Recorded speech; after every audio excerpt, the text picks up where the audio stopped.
Mateo capítulo 1.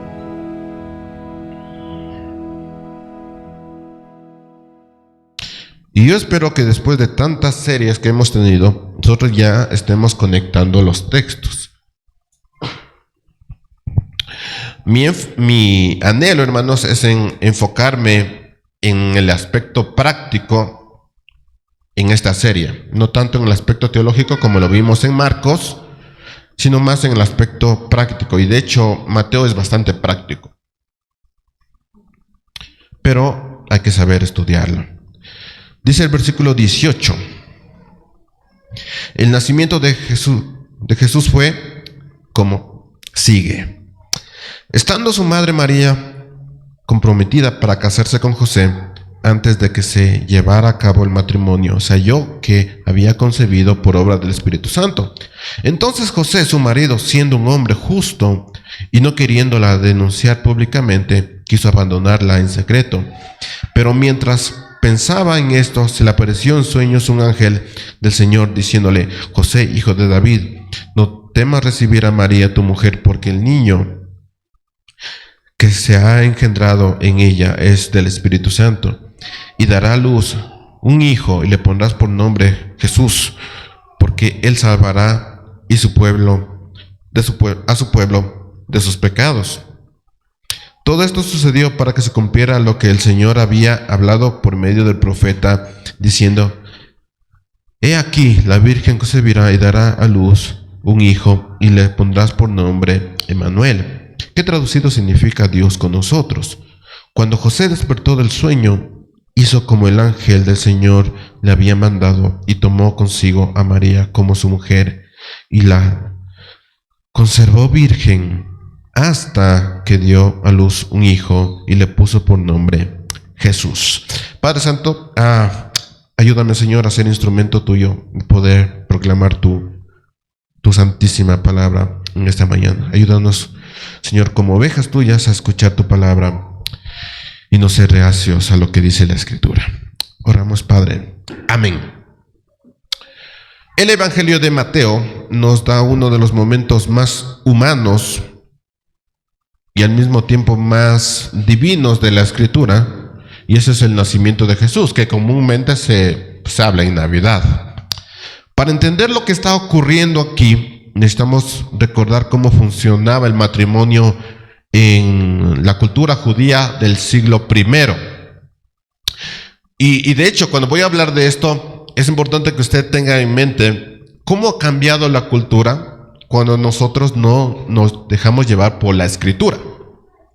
Entonces, cuando nosotros hablamos de matrimonio en la cultura judía, estamos hablando de dos etapas. La primera, los esponsables, es decir, los que se van a desposar, de hecho así se dice, esponsales, y el tiempo después de la boda. O sea, son dos etapas. Los que ya están comprometidos y después la boda. Así se trabaja el tema del matrimonio en la cultura judía del primer siglo. Así que durante esta etapa de estar comprometido, la pareja ya era marido y mujer. De hecho, la traducción a esta etapa de estar comprometido se llama noviazgo. Así que los novios son aquellos que están ya comprometidos, es decir, ya tienen una fecha para casarse. Y esa fecha era de 1 año. Se podía pasar a 2 años, pero normalmente era de 1 año. En ese año, el esposo tenía que construir una casa. Entonces, el suegro iba y revisaba la casa. Y decía: en esta casa llena de barro va a vivir mi hija, jamás. Y algunas veces tenía que quitarle lo que había construido y tenía que construir más. Entonces, en ese año se hacían todos los preparativos, incluso en el lugar donde iba a vivir la pareja. Pero ya estaban casados, ya eran marido y mujer. Esa es la idea. Entonces, la cultura actual de noviazgo es: si no funciona, entonces no. Pero somos novios, ¿no? Pero en la cultura judía del primer siglo, los novios ya estaban casados, o sea, ya era mi esposa.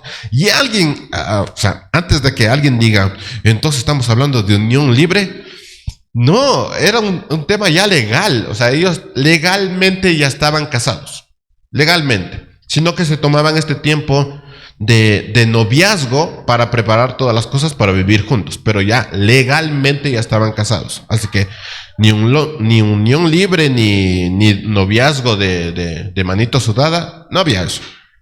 Era algo legal, era algo serio que se tomaba en cuanto a las relaciones. Para romper este compromiso, aunque no estaban viviendo juntos, de hecho, ahí ya te está diciendo que no hay unión libre, o sea, no estaban viviendo juntos, pero ya eran marido y mujer. Para romper este compromiso se necesitaba un divorcio formal. Como era algo legal, entonces era un divorcio formal. Y la infidelidad en ese periodo se consideraba adulterio. No tenían relaciones todavía, no vivían juntos, pero si había infidelidad, entonces sí había adulterio legalmente. Castigado por la muerte. Como ven, todo legal, todo bien hechito. Con esto en mente, pensemos en la situación. ¿Cómo le explicas a un hombre comprometido como es José que su prometida está embarazada y no es de él? ¿Cómo le explicas? Si tú vas y le dices, ¿sabes qué? Es que es del Espíritu Santo. A ver, pongámoslo hoy día. ¿Cómo le explicas a un hombre comprometido, que ya son marido y mujer, que tu esposa está embarazada y tú no has tenido relaciones con ella? Y la esposa le dice, es que es por el Espíritu Santo. ¿Cómo le explicas eso? ¿Cómo procesas la vergüenza pública, el honor de la familia, la posible condena social y religiosa de lo que está sucediendo? ¿Cómo haces eso?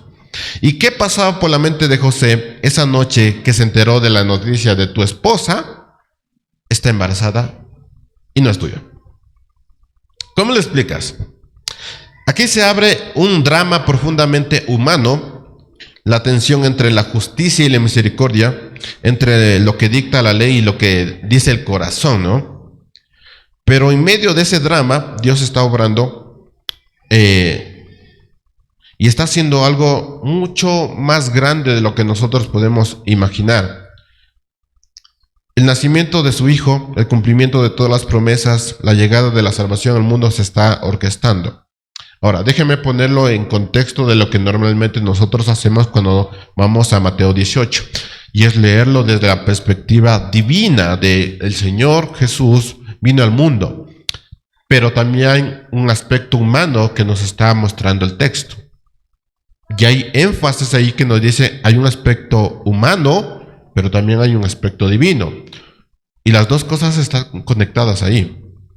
Entonces es importante que nosotros veamos esas dos cosas. Así que antes de irme al aspecto divino, que supongo que ustedes ya lo saben de memoria, vámonos al aspecto familiar, al aspecto humano. Y este es mi primer punto, el drama familiar que se está dando aquí. Versículo 18. El nacimiento de Jesús fue como sigue. Y note que el evangelista pone notas ahí de lo que está sucediendo para enfatizar el drama humano. Dice, es como sigue. Estando su madre María comprometida para casarse con José, antes de que se llevara a cabo el matrimonio, estaban de novios, antes de que se llegara la boda, es decir, no habían tenido relaciones, es lo que está diciendo, se halló que había concebido por obra del Espíritu Santo. O sea, había un drama ahí.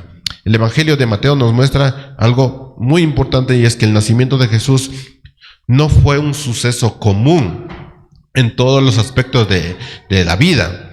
En medio de ese evento glorioso había un drama de una pareja, un drama real de una pareja comprometida como José y María.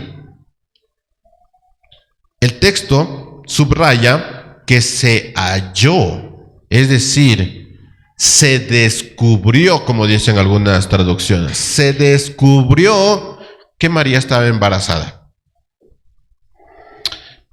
Posiblemente la familia de María lo notó.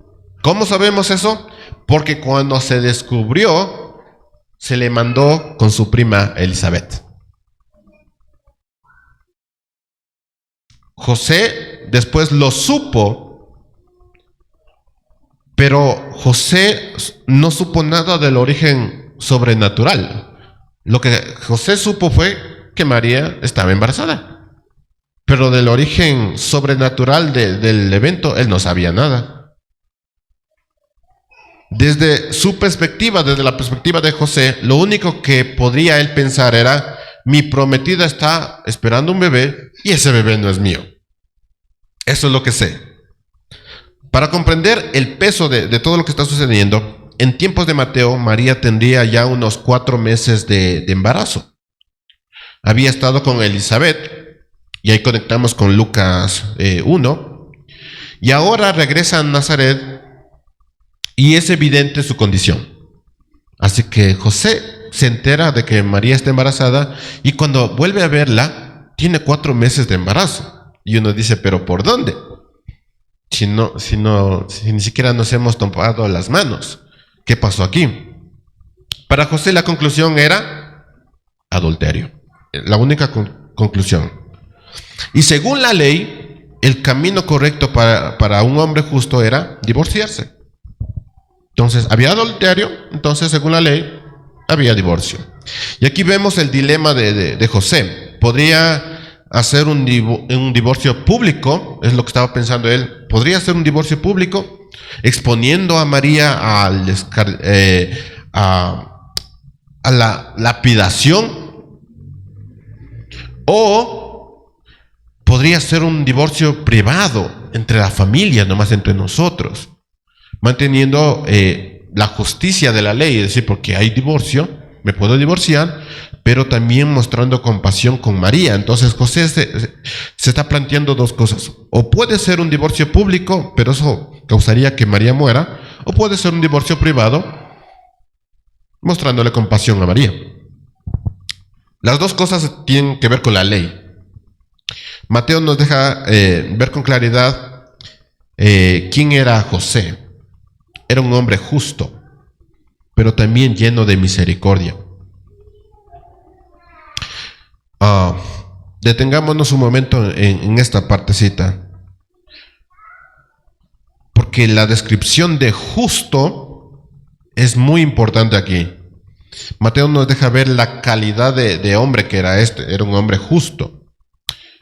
Ojalá las mujeres de esta iglesia buscaran hombres justos, pero eso es para otro tema. José era un hombre justo. ¿Qué es un hombre justo?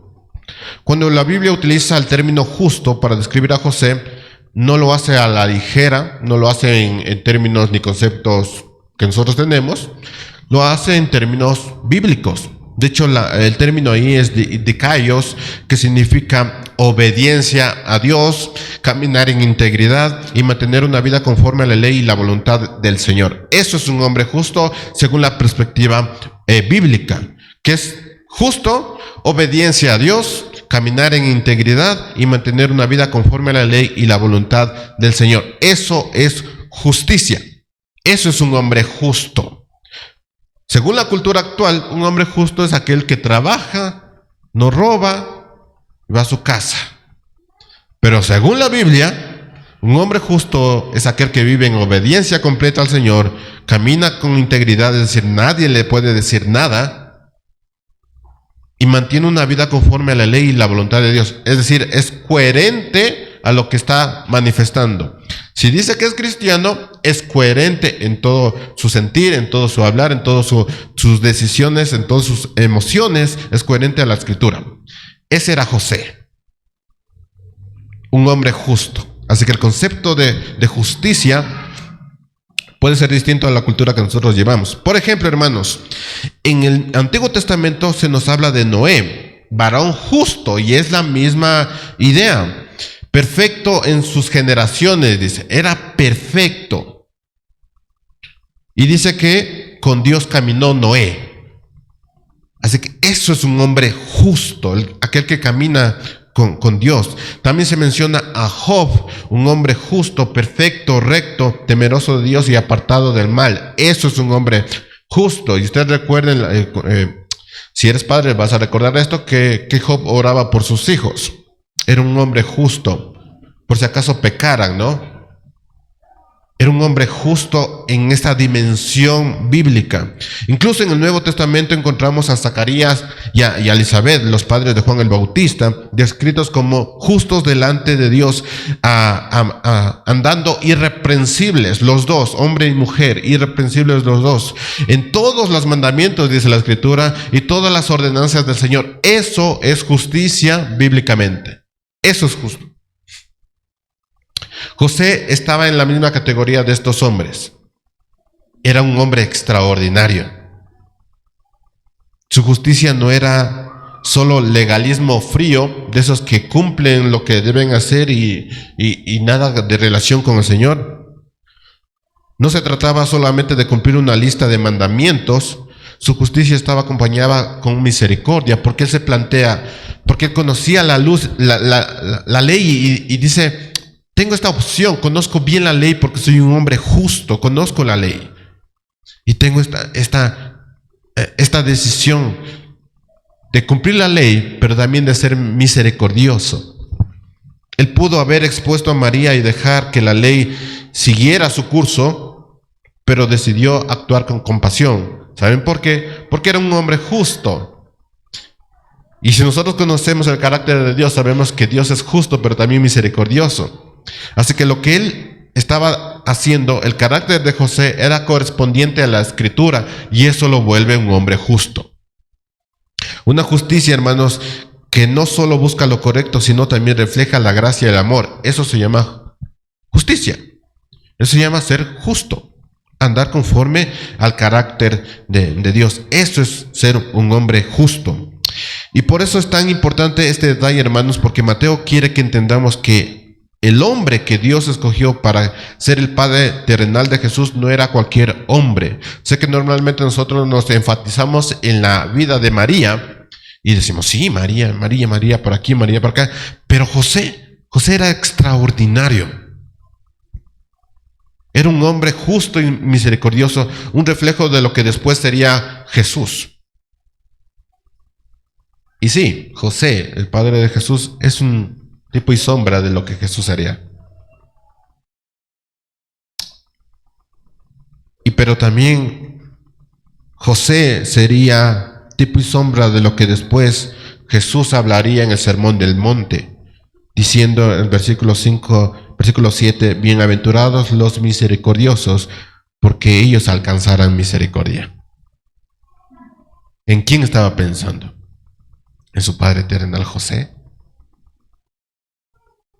Y estaba conectando la Escritura y todo lo que había en el Nuevo Testamento con la imagen de su Padre terrenal José. José, al ser descrito como justo, nos enseña que la verdadera justicia siempre va de la mano de la misericordia. La verdadera justicia va de la mano de la misericordia, aun cuando el agravio sea para este hombre justo. Porque sin saber los términos sobrenaturales, había una infidelidad ahí. Y este hombre dice, pues, hay una ley, pero la ley más la misericordia te hace un hombre justo.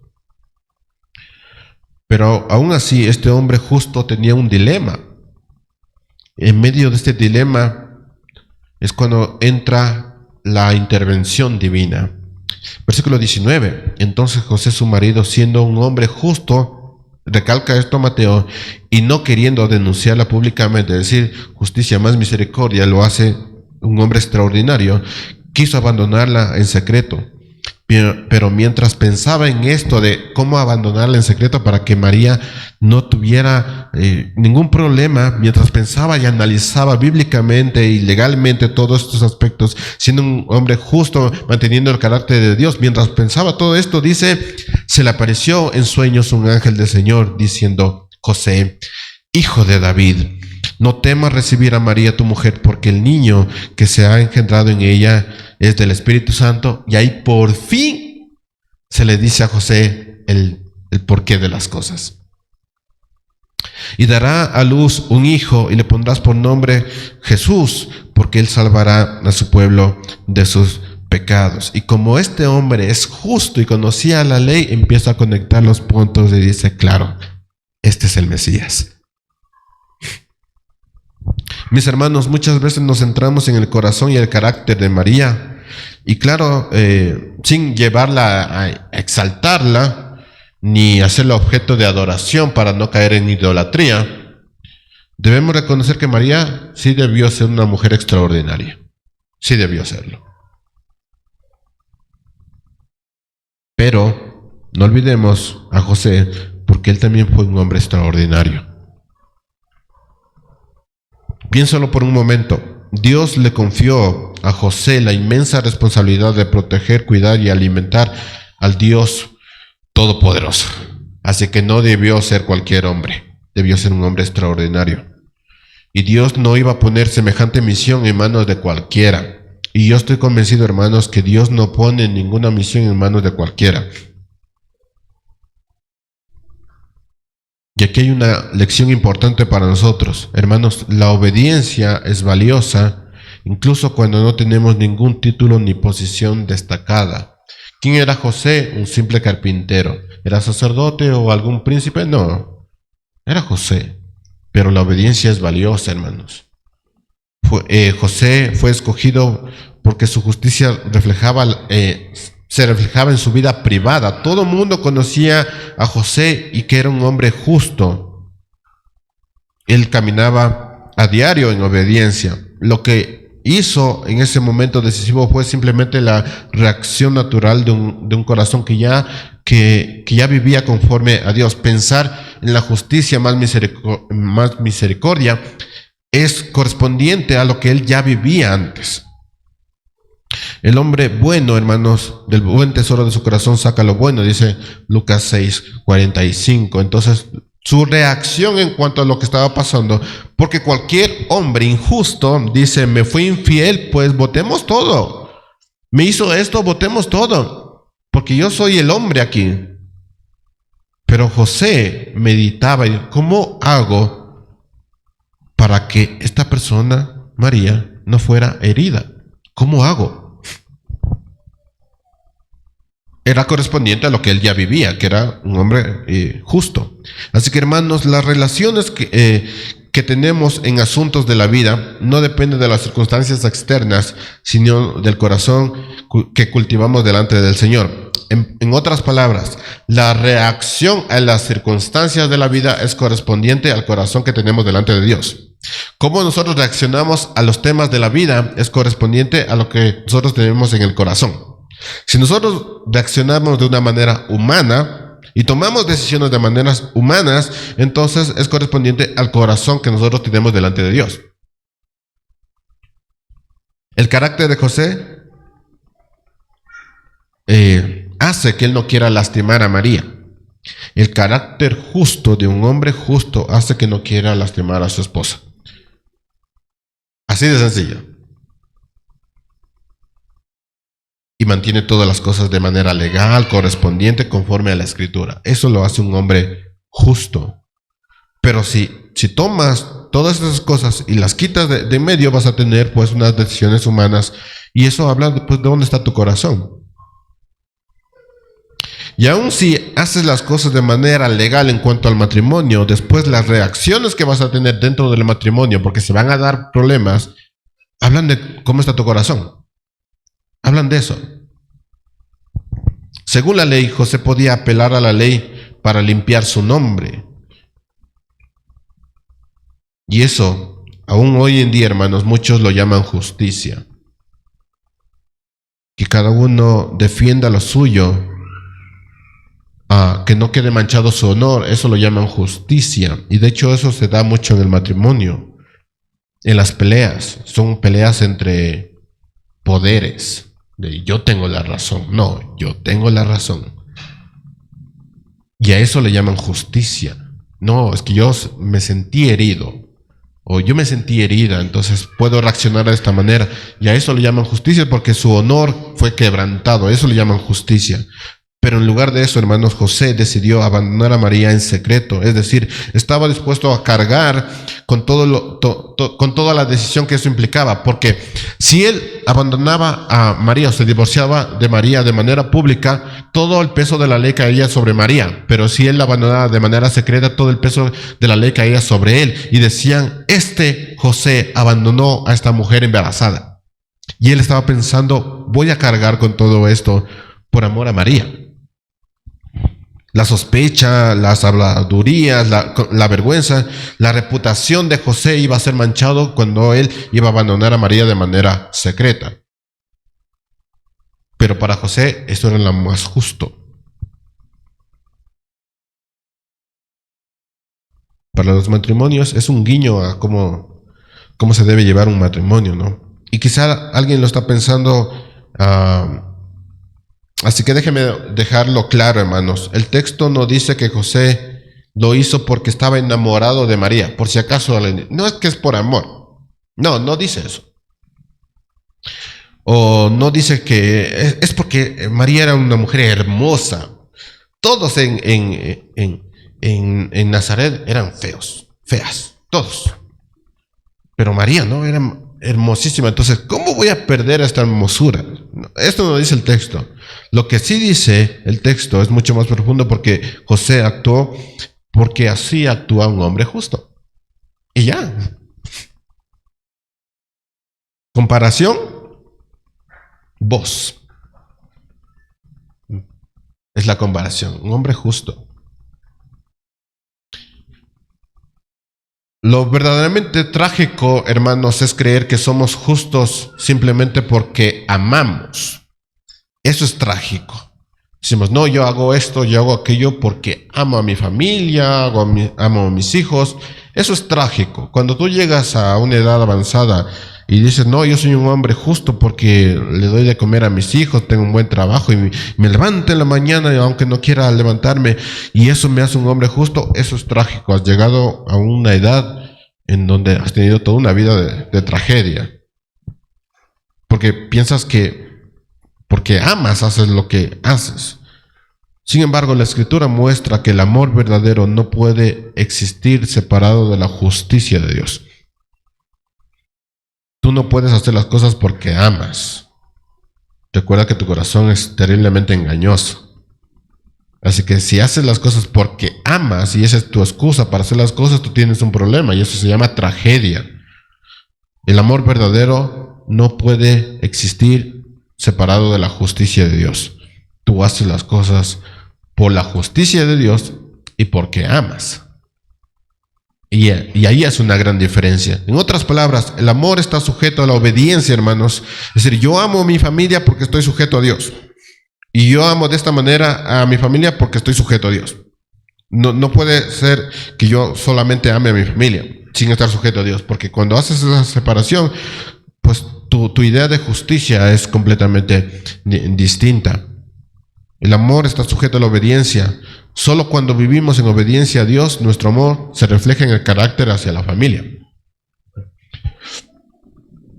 La Biblia mismo lo confirma en 1 de Juan 5:3, pues este es el amor a Dios, que guardamos sus mandamientos. Y sé, hermanos, que la idea de oración que nosotros tenemos en cuanto al amor hacia los demás suele ser, Señor, dame ese amor para los demás, porque no puedo hacer eso. La Biblia habla de otra cosa. La Biblia dice, porque Dios me amó, yo puedo amar. Si yo no amo, entonces es porque Dios no me dio amor. Esa es la idea. No puedo pedirle algo a Dios que naturalmente se da con la regeneración. Porque Dios me tomó, me hace amar. Si yo no amo, entonces algo pasó en esta relación con Dios. Entonces mi problema no está en las acciones ni en las obras, mi problema está en la relación con Dios. Así que la oración en este caso sería, Señor, haz una obra en mí. Porque no estoy conectando las cosas. Estoy pensando que que amar tiene que ver con actos o con emociones, con sentimientos. Pero el tema de amar hacia los hermanos tiene que ver con la obra redentora con Cristo. Entonces, si yo no amo a los hermanos, hay un problema ahí con la obra redentora con Cristo. Y así mismo pasa con la familia. Señor, yo no puedo amar a la familia como tú amaste a la iglesia o amas a la iglesia. Entonces el problema no está en los actos, el problema está en la relación con Dios. Ahí está todo. Y esto lo saben los hombres y mujeres justas, que viven en obediencia. Nuestro amor refleja el carácter de Dios. Y para tener ese carácter de Dios, tenemos que tener una obra con Dios.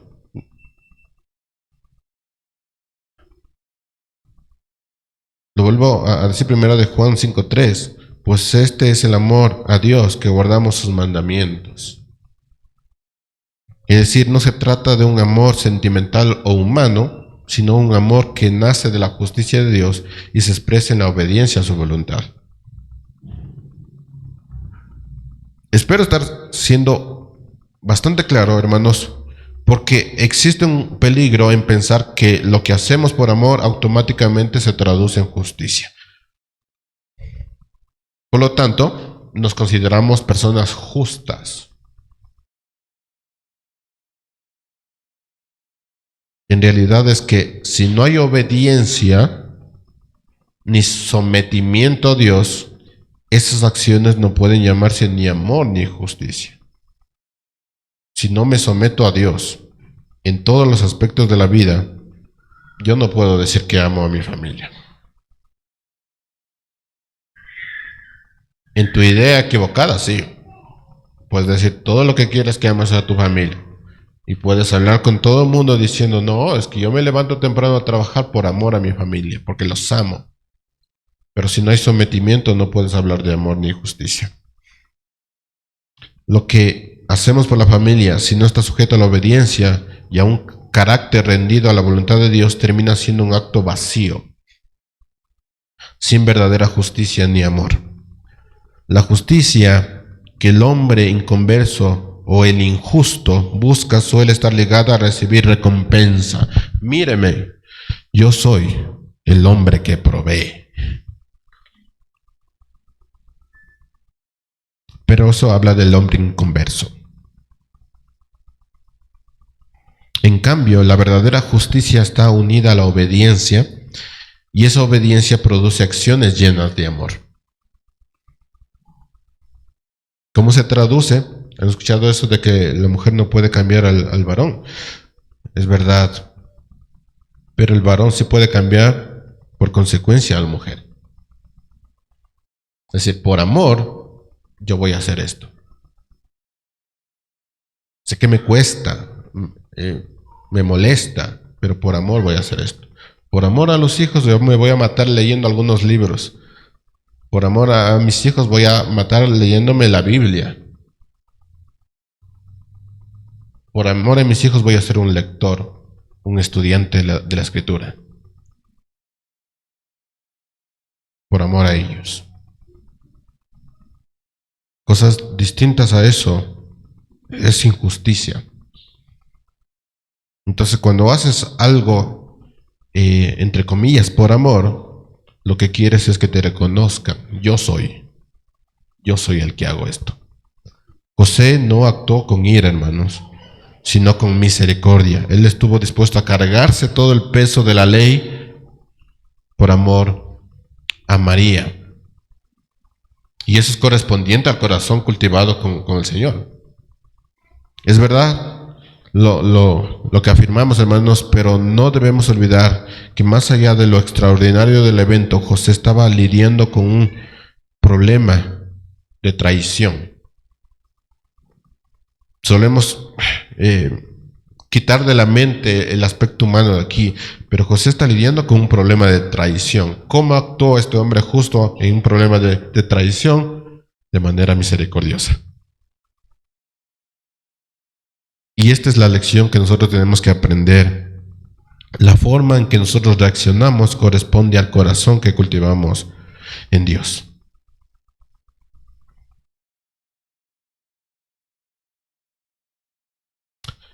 Para ti puede tratarse de cualquier otra situación difícil, no puede ser simplemente pues traición, otra cosa difícil.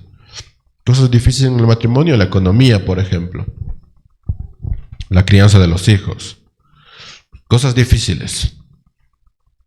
Puede ser cualquier otra cosa difícil, pero el principio sigue siendo el mismo. La reacción que nosotros tenemos en cuanto a estas situaciones refleja el corazón que nosotros tenemos en cuanto a Dios.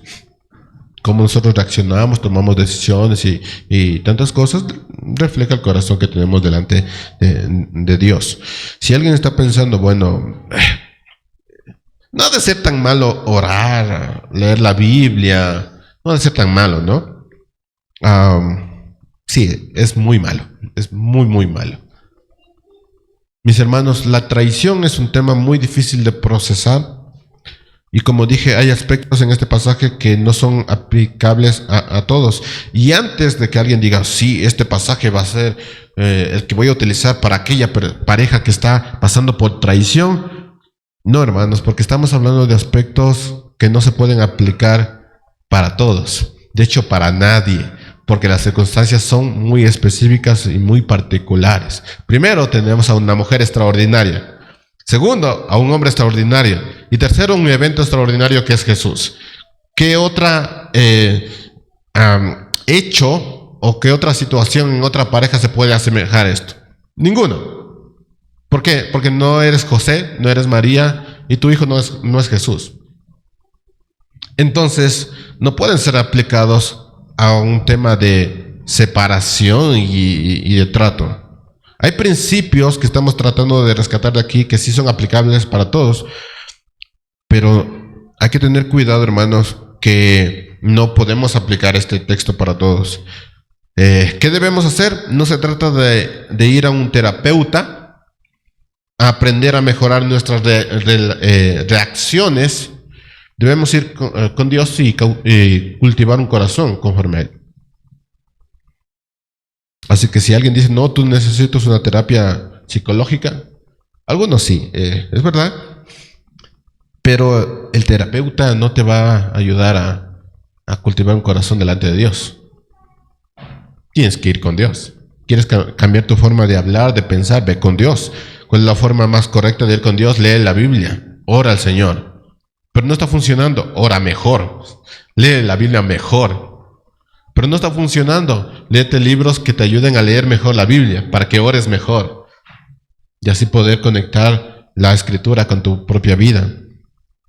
De nada te sirve ir a un terapeuta para que te digas, tengo que controlarme en esta situación porque tengo un mal genio. No, tú tienes un corazón duro, eso es lo que tienes.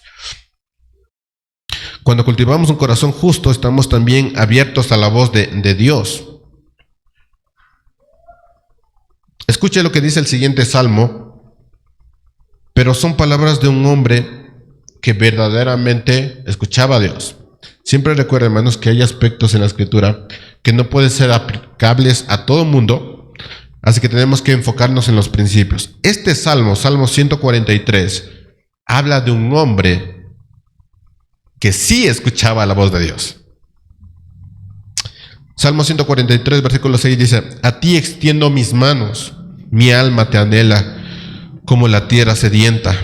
Respóndeme pronto, oh Señor, porque mi espíritu desfallece.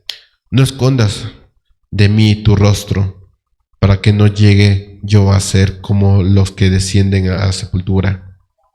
Por la mañana hazme oír tu misericordia, porque en ti confío. Enséñame el camino por el que debo andar, pues a ti elevo mi alma. Hermoso salmo, pero tras de este salmo hay un hombre que sí quería escuchar la voz de Dios. Tragedia es utilizar este tipo de salmos y diciendo, va a pasar algo extraordinario, ¿no? Pero no, detrás de este salmo hay una súplica de un hombre que sí quería escuchar la voz de Dios. Hermanos, qué importante es buscar la guía de Dios, pero aún es más importante tener un corazón listo para seguir la voz de Dios. Hermanos, conversando con algunos varones, surgen algunos temas que también hay que tratar. Y ustedes sabrán, varones, que en esta lucha de poderes en el matrimonio entre hombre y mujer, muchas veces se nos enseñan a nosotros los varones cómo debemos tratar a la mujer. Y está bien. Pero rara vez se le enseña a la mujer cómo tratar el corazón del varón. Entonces, en esa discusión, el hombre también sale con el corazón herido. Pero como socialmente los varones no se nos permite expresar, lo guardamos. Sí, el varón también guarda heridas en su corazón. Hay hombres que han sido lastimados, pero no se les permite sentirse lastimados. Entonces reacciona de otra manera. Ahora, no estoy diciendo que en una pelea salgas llorando tú primero, no es esa la idea, pero sí en medio de una discusión la mujer sí sabe cómo lastimar al varón. Y como el varón socialmente no puede expresar lo que siente, se expresa de otra manera. Sí, es una lástima que a los varones se nos enseñen cómo tratar a las mujeres, pero a las mujeres no se les enseñan a cómo tratar a los varones. Es que si tú tienes una hija, enséñales a tratar con varones. También es tu trabajo, ¿no? Entonces, muchas mujeres en este problema, en esta lucha entre hombres y mujeres que hay también en el matrimonio, muchas mujeres no saben que sus esposos están heridos. No tienen ni idea. Y uno dice, ¿por qué me tratará así? ¿Por qué hará lo que hace? No estoy justificando su accionar. En primer lugar está la relación que tienes con Dios. Y de hecho, ese es el principio que quiero abordar después de esta ilustración. Pero la idea es que muchas mujeres no saben que sus esposos están heridos. Porque piensan que ellos son fuertes, ¿no? Que ellos no tienen sentimientos. Que son solo como animales. Solo reaccionan, ¿no? Entonces no tienen por qué herirse con las palabras que yo le estoy diciendo.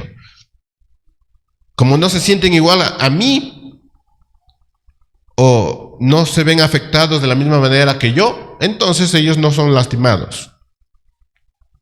Este no es el caso de María, recuerden, porque María es una mujer extraordinaria. Pero sí es la realidad de muchos matrimonios. Y esto me lleva a hablarle al varón. Escúcheme, varón. Los que no son varones, no me escuchen. Varón, escúchame. Mira a José, un hombre que humanamente tiene el corazón roto, porque esto no lo dice el texto, pero lo está insinuando. Tiene el corazón roto, que ha sido herido en lo más profundo de su corazón, pero por encima de lo que siente, decide actuar con justicia y misericordia. ¿Por qué? Porque es un hombre justo.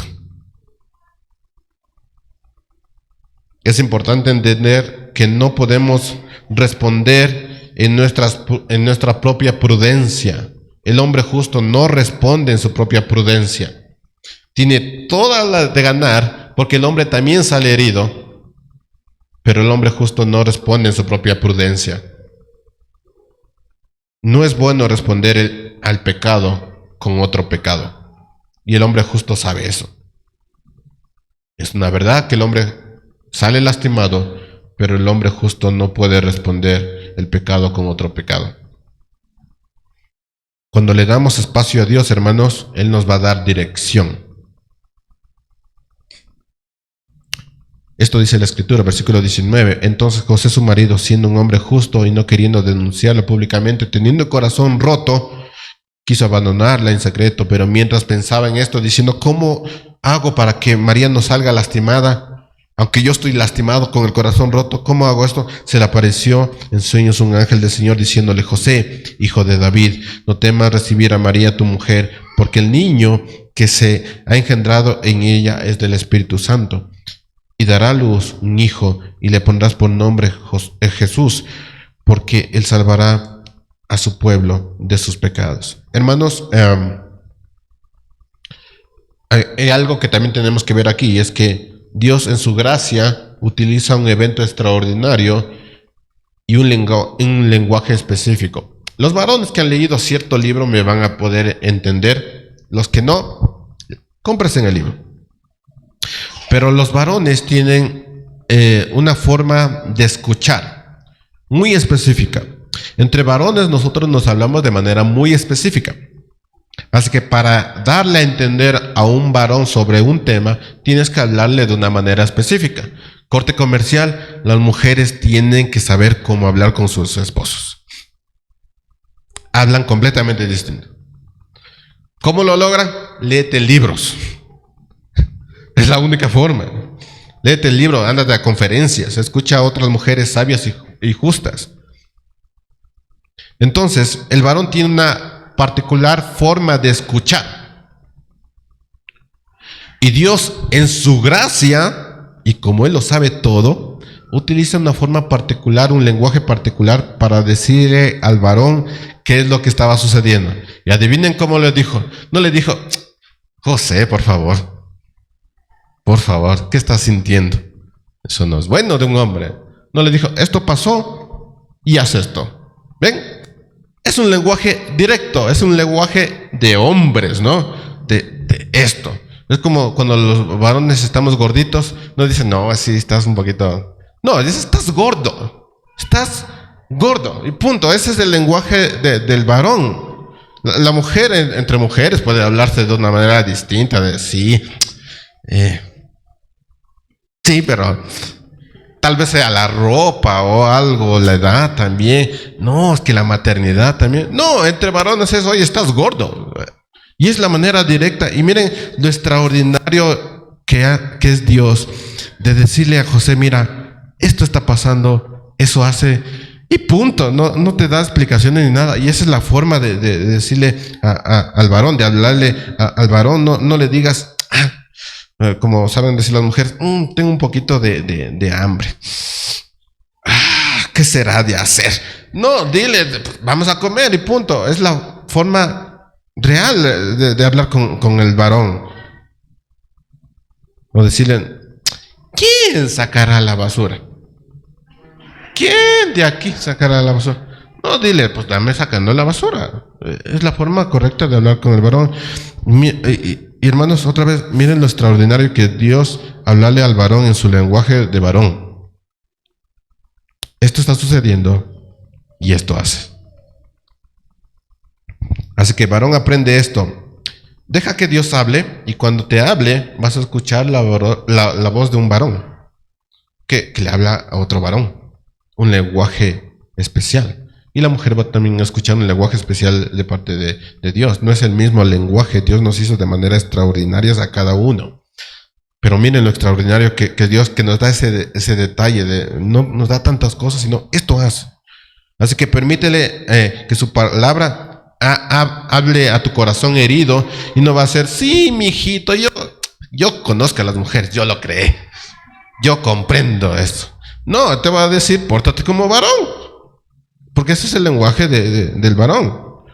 Y los papás a los varones también decir, no, sí, mijito, es que tú eres de cristal, eres de la nueva generación, tú tranquilo. No, es un hombre justo, varón, le va a decir, pórtate como varón, actúa como varón. Ese es el lenguaje de los hombres. Así que no respondas a tu dolor, varón.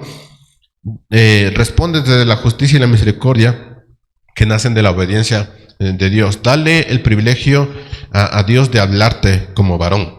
Y verás que Él te va a hablar como varón y vas a encontrar dirección en Él. Dice Mateo 19, y noten los detalles en cuanto a todas estas cosas que acabo de hablar sobre el lenguaje que Dios está utilizando al varón. Entonces José, su marido, siendo un hombre justo y no queriendo denunciarla públicamente, quiso abandonarla en secreto. Pero mientras pensaba en esto, se le apareció en sueños un ángel del Señor diciéndole, José, por favor. No, dijo, José, hijo de David, no temas recibir a María tu mujer. Dirección clara, porque el niño que ha engendrado del Espíritu Santo, y le dejó claro, y dará a luz un hijo, y le pondrás por nombre Jesús, porque él salvará a su pueblo y de sus pecados. Simple y claro. Y José, un hombre justo, un varón justo, dijo, ok, lo entendí. José, siendo un hombre verdaderamente justo, estaba considerando dos opciones aquí, muy sensatas y misericordiosas: denunciar a María públicamente y abandonar en secreto para evitarle la vergüenza. Ambas decisiones reflejan un corazón justo y piadoso, aunque nosotros no lo creamos. Ambas decisiones son buenas. Sin embargo, cuando Dios interviene y le habla como varón, le da una tercera opción. ¿Cuál es la tercera opción? Recibir a María como su esposa y aceptarla, y aceptar todo lo que estaba implicado en eso. Le da una tercera opción. En términos humanos, esta opción no estaba en sus planes, porque cuando José está pensando, y él tiene solamente dos opciones: yo soy un hombre justo, conozco la ley, entonces puedo dejarla públicamente o en secreto. Esas son las dos opciones de este hombre justo. Pero cuando interviene Dios, le da una tercera opción, y es: recibe a María. En términos humanos, no es una decisión que cualquier hombre puede tenerlo. Ahora, quiero que podamos conectar todas las cosas que estoy diciendo, hermanos. Aún José, siendo un hombre justo, que esa es una de las primeras tareas del varón, el varón también necesita dirección.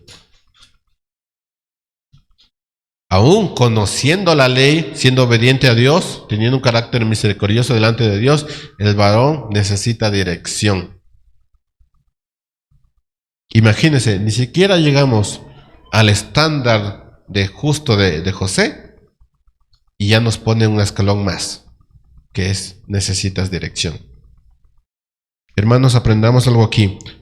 Aún con un corazón justo siempre habrá decisiones difíciles.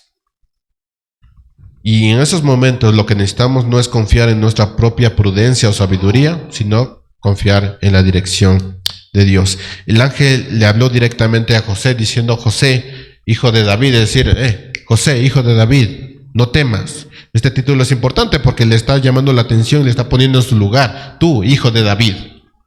Y además le recuerda la promesa de Dios al mismo tiempo. Por tanto, no deberías temer, le dice. Toma a María.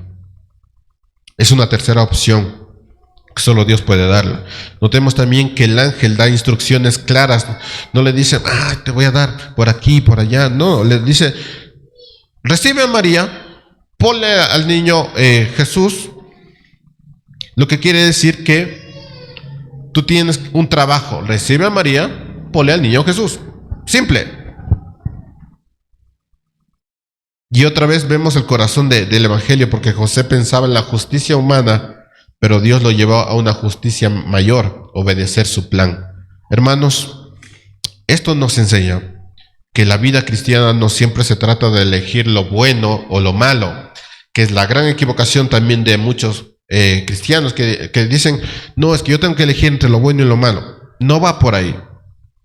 Escuchen lo que está tratando de decir el texto. A veces se trata de elegir entre lo bueno y lo que dice Dios. Eso dice el texto, porque José tenía dos opciones justas y buenas, pero Dios le dio otra opción. Entonces ya no se trata de elegir entre lo bueno y lo malo, sino entre lo bueno y lo que dice Dios. Lo bueno sería educarles a los hijos de una manera coherente a la sociedad, darle todas las instrucciones necesarias, todas las herramientas necesarias. Lo que dice Dios es criarle según el carácter de Dios. Lo uno es bueno, lo otro es lo que Dios dice. A veces quisiéramos que los planes de Dios fueran fáciles de entender. Nos gustaría pensar que acercarnos a Dios es tan simple como presentarle varias opciones, que lastimosamente también muchos lo ponen de esta manera. Se acercan a Dios y le dicen: a ver, Dios, tengo dos opciones: este colegio y el otro colegio. ¿Cuál eliges tú?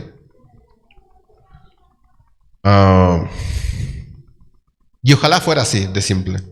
Pero muchas veces el Señor nos presenta un tercer camino. ¿Y si no es ese colegio? ¿Si no es otro? Es una manera fácil de entender, pero hay aspectos mucho más complicados. Y por eso el hombre necesita dirección. El plan de Dios no siempre resuelve una situación presente. También tenganlo en mente que a veces queremos que Dios resuelva las situaciones que estamos viviendo, pero si no es así, si le pides, Señor, necesitamos trabajo, por favor, necesito trabajo, y si el plan de Dios es que no tengas trabajo, así que el plan de Dios no siempre resuelve una situación presente, pero siempre está conectado al plan eterno. Eso sí, siempre está conectado al plan eterno. Mírenlo en el versículo 22. Todo esto sucedió para que se cumpliera lo que el Señor había hablado por medio del profeta, diciendo: miren, la Virgen concebirá y dará a luz un hijo y le pondrá por nombre Emmanuel, que traducido significa Dios con nosotros. ¿Iba a ser fácil? Porque era un hijo que no era suyo. ¿Iba a ser fácil? No, pero estaba conectado con el plan eterno. Todas las murmuraciones que después en los evangelios vemos, ¿no es este el hijo de María diciendo, de José no se parece a José? ¿No es este el hijo de María, dice que hijo del carpintero? Porque ya había murmuraciones. No iba a ser fácil.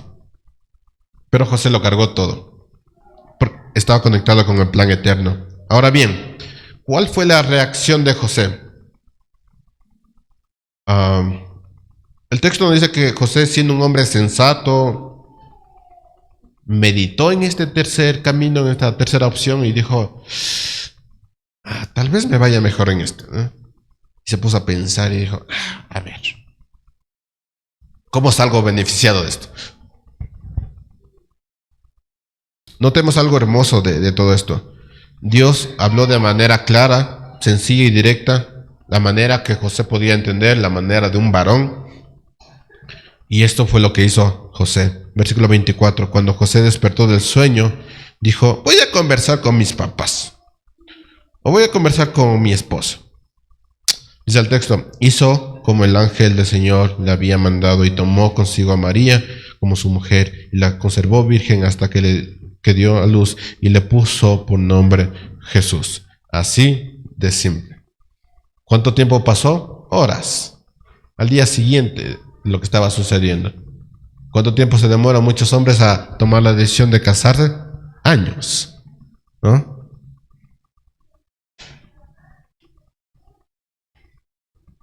¿O cuántos años necesita un varón para por fin comprarse una buena Biblia? Años. O decidir, sí, me voy a leer este libro. Años. ¿Cuánto duró José? Horas. En el momento que despertó, tengo que hacer esto y eso hago. Grandes diferencias, ¿no? 3 cosas le pidió Dios: que recibiera a María, que le pusiera al niño por nombre Jesús y que comprendiera que ese niño es el Salvador. Esas 3 cosas le está pidiendo y esas 3 cosas la cumplió este varón de Dios. Hubo más instrucciones de te voy a dar dinero, es que es el Salvador del mundo, ¿cómo no te voy a dar pancito? No había instrucciones ahí.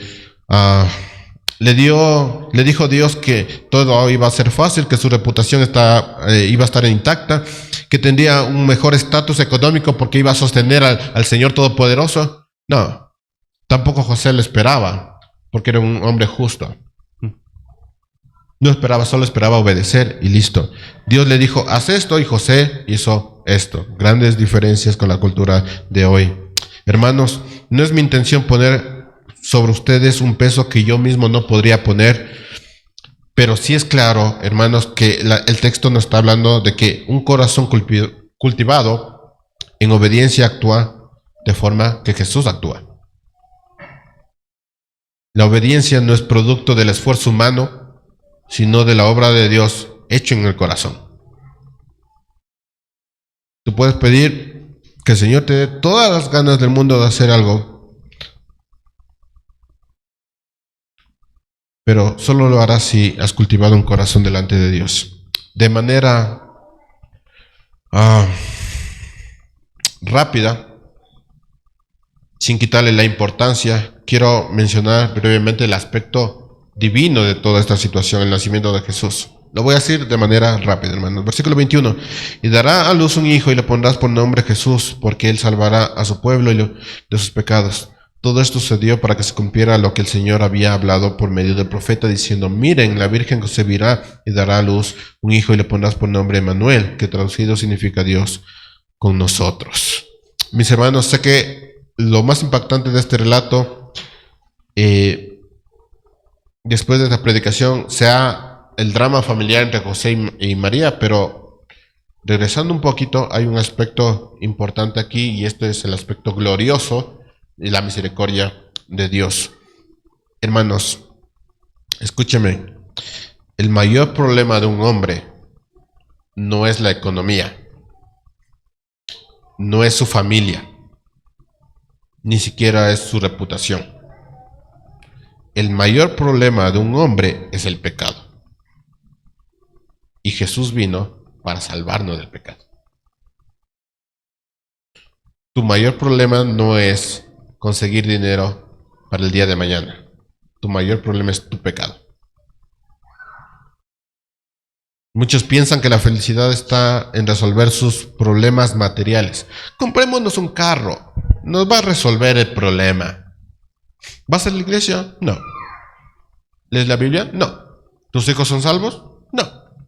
Pero comprémonos un carro. Tengamos una mejor casa.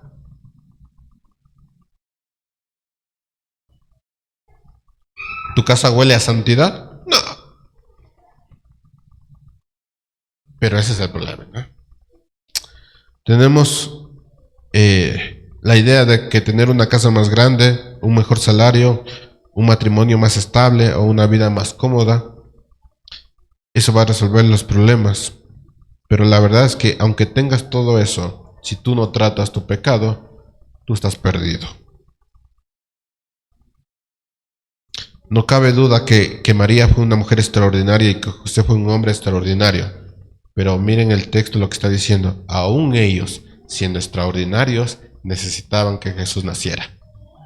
Ellos necesitaban a Jesús para que salvara de sus pecados. Aún llegando al estatus de José y María, ellos también necesitaban a Jesús.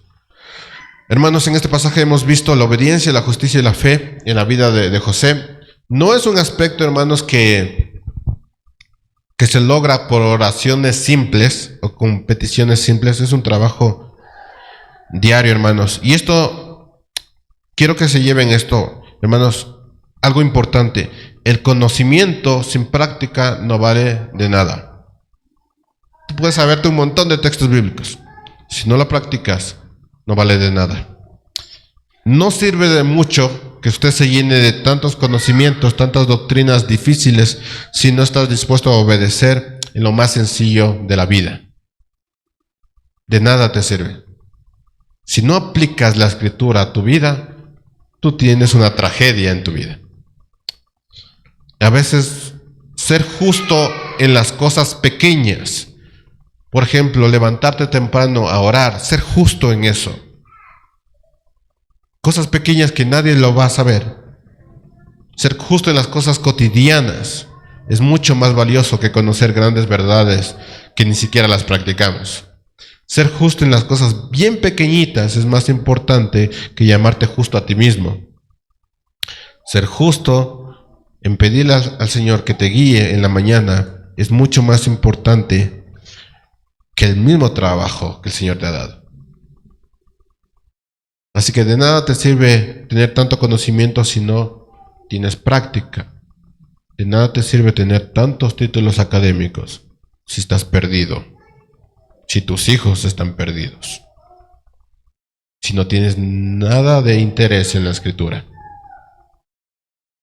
De nada te sirve. Sé justo en las pequeñas cosas. Y poco a poco el Señor revelará cosas mayores. José no era un teólogo experto, era un hombre obediente, un simple carpintero, que posiblemente la gente le llevara y hazme una mesa, pero no tengo dinero. Y él lo hacía.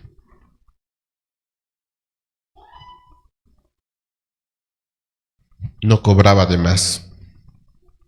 Hacía las cosas de manera justa. No se complicó, hermanos, con filosofías ni excusas. Cuando Dios le pidió algo a José, él lo obedeció. Es un hombre sencillo en el sentido más amplio posible. Hermanos, más allá de los dramas familiares y la obediencia de José, el mensaje central, el problema más grave de la humanidad es el pecado. Tú no vas a poder ser lo que el Señor te manda a hacer si no tienes una relación con Dios. Así que, varón, tu mayor problema no es la economía de la familia, ni porque te respetan o te irrespetan. Tu mayor problema es el pecado. Y si tú no tienes una relación con Dios, no va a pasar nada. No va a pasar nada con tu familia. Puedes tener los carros que quieras, la casa que quieras, lo que quieras. Tú estás perdido. Y tu familia también. Así que tu mayor problema en este mundo es tu pecado y el pecado de tu familia. Considera eso cuando empiezas a tomar decisiones. Es verdad que muchas veces los planes de Dios no son sencillos, pero son muy claros. El único que vino y murió y resucitó por nuestros pecados fue Jesucristo, y Jesucristo también murió por ti. Acéptalo. Y cuando lo aceptes y entregues tu vida, vas a notar grandes diferencias. Mientras no pase eso, de excusa en excusa, tratando de justificar tu actitud. Los justos, hermanos, también necesitamos a Jesús. Piénsalo eso cuando llegues al estatus de José. Mientras tanto, el camino todavía sigue largo, pero primero busquemos al Señor para que en Él nos hagamos justos.